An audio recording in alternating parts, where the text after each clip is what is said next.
জাতিসংঘে আসার ব্যাপারেও একটা পরিকল্পনা ছিল, যেটা বড় বিষয় ছিল রাজনৈতিক নেতৃত্বকে সঙ্গে আনা।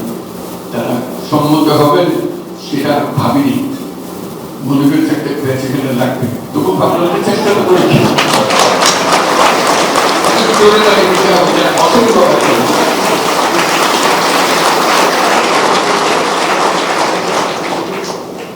ওনাদের সম্মতি দেখে আমার মনে বাংলাদেশ সম্বন্ধে, বাংলাদেশের ভবিষ্যৎ সম্বন্ধে আমার আস্থা অনেক বেড়ে গেছে। আমরা কাগজপত্র পড়ে বক্তৃতা শুনে যেরকম একটা ভয় পাই, সেই ভয়টা কেটে গেছে। এবং আজকে আপনাদের সামনে একসঙ্গে এসে কথা বলছেন, এটা একটা বড় বিষয়। এবং জাতিসংঘে যেখানে যাচ্ছেন সবাই অবাক হচ্ছে, আপনি যখনই শুনছেন যারা রাজনৈতিক দলের নেতারা সঙ্গে এসছেন এবং সকল দলের নেতৃবৃন্দ এখানে এসছেন।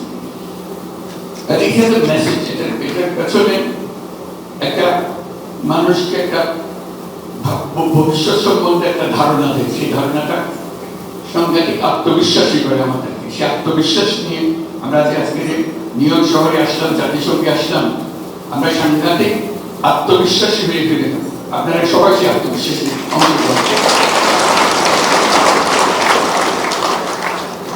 কারণ ছাত্ররা তাদের রক্ত দিয়ে যে সুযোগ সৃষ্টি করে দিয়েছে, সেটা শুধু একটি রাজনৈতিক সরকার পরিবর্তনের বিষয় ছিল না,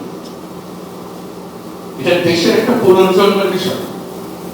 সেই পুনর্জন্মটা হাতে খড়ি থেকে শুরু করে সামনে গিয়ে যাওয়া, পেছনের দিকগুলোকে আজকে যেগুলো আলাপ করলাম, দুর্নীতি ইত্যাদি, এগুলো কত জটিল চলে যাওয়ার কথা। এগুলো কোন জিনিস আর নতুন বাংলাদেশে যাতে প্রবেশ করতে না পারে সেই ব্যবস্থা, সেটি আমাদের সবার।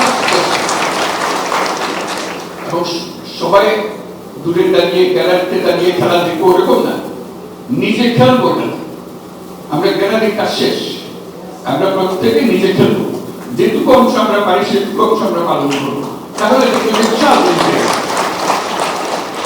এত রকম জিনিস আছে, এটা দূরের থেকে গ্যালারিতে বসে কথা বলা সোজা, অবশ্যই সোজা, কিন্তু সেই সোজা জিনিসের মধ্যে আমাদের একটা কঠিন কাজ করতে হবে, এটাকে পাল্টানোর একটু চেষ্টা করতে হবে।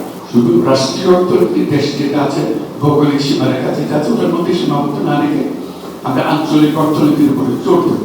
এটা সবার সাথে, শুধু বাংলাদেশের একার সাথে না, যারা এই আঞ্চলিক অর্থনীতির শরীর তাদেরও সাথে।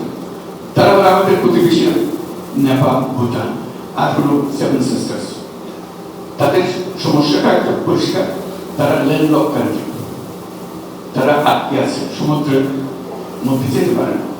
আমাদের সে অ্যাক্সেসটা আছে, সমুদ্র আমাদের সঙ্গে আছে, কাজেই তাদের সঙ্গে যদি আমরা বলি যে তোমাদের সমুদ্রের প্রবেশ খুব সহজ করে আসা যাওয়ার পর তাদের অর্থনীতি সচল হবে, আমাদের অর্থনীতি যেই মাত্র আমরা বঙ্গোপসাগর তার উপকূল দিয়ে মাথার মধ্যে ঢোকাবো, তখন দেখা যাবে যে কক্সবাজার, মাতারবাড়ি সবকিছু এখন বিরাট গভীর সমুদ্র বন্দরের জন্য প্রস্তুত। একবার যদি সেখানে গভীর সমুদ্র বন্দর, একটা সমুদ্র বন্দর প্রায় শেষ হয়ে আসছে, কাজে লাগানোর মতো করে এরকম যদি 2-4টা সমুদ্র বন্দর ভাবে হয়, সিঙ্গাপুরের আসলে কি বন্দর, আর তো কিছু না, এই বন্দরের ফ্যাসিলিটি বিক্রি করে সে আজকে এত বড় রাষ্ট্র হয়ে গেল, এত বড় ধনী রাষ্ট্র হয়ে গেল। আর আমরা বসে আছি মাছ ধরতেছি উপকূলে বসে, ছেলেদের পাঠাই দিতেছি মাছ ধরে, আর সত্যি মানে